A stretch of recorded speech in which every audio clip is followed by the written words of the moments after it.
Keinformasi lainnya, pemirsa, Cawapres nomor urut 1 Muhaimin Iskandar menyebut pemerintah abai pada nasib petani Indonesia.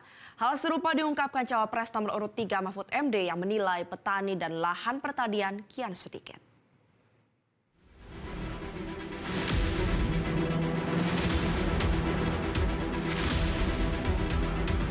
Dalam debat Cawapres yang berlangsung pada Minggu 21 Januari 2024 lalu, Cawapres nomor urut 1 Muhaimin Iskandar menyampaikan negara sudah abai terhadap petani.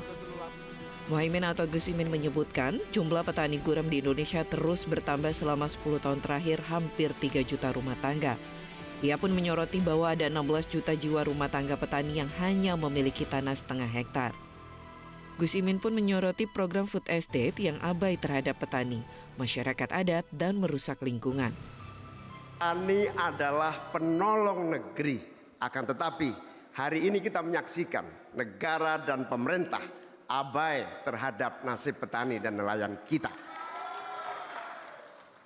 Hari ini kita menyaksikan bukti bahwa hasil sensus pertanian BPS menunjukkan bahwa 10 tahun terakhir ini telah terjadi jumlah petani rumah tangga petani gurem berjumlah hampir 3 juta. Ini artinya 16 juta rumah tangga petani hanya memiliki tanah setengah hektar. Sementara ada seseorang yang memiliki tanah 500.000 hektar sebagai kekuasaan yang diberikan negara kepadanya. Hal serupa juga dikemukakan Cawapres nomor urut 3 Mahfud MD. Calon Wakil Presiden nomor urut 3 Mahfud MD menyebut petani dan lahan pertanian di Indonesia kian sedikit. Menurut Mahfud, Indonesia sebenarnya merupakan negara yang sangat kaya akan sumber daya alam. Namun sayangnya, hingga kini Indonesia belum berdaulat dalam bidang pangan. Daya alam kita sangat kaya, tapi pangan belum berdaulat.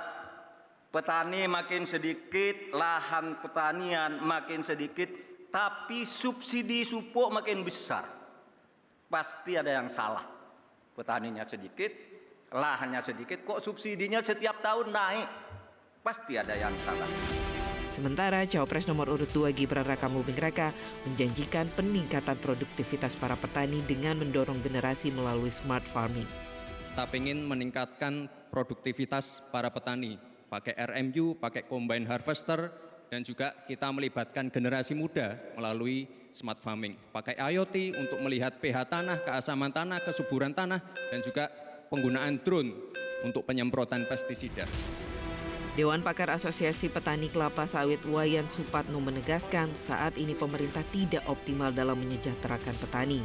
Wayan menganggap masalah pertanian yang saat ini tak kunjung selesai akibat tidak adanya political will dari pemerintah. Pemerintah sudah memperhatikan tapi belum optimal. Ya, idealnya anggaran untuk pangan atau pertanian itu minimum 10% dari APBN. Karena persentase jumlah angkatan kerja di sektor pertanian itu 29% dari total angkatan kerja. Rasio kepemilikan lahan idealnya menurut ilmu pengetahuan 500 meter per kapita. Indonesia masih setengahnya dari itu. Sehingga wajar sekali kalau impor kita sampai besar-besaran. Makin tahun makin besar.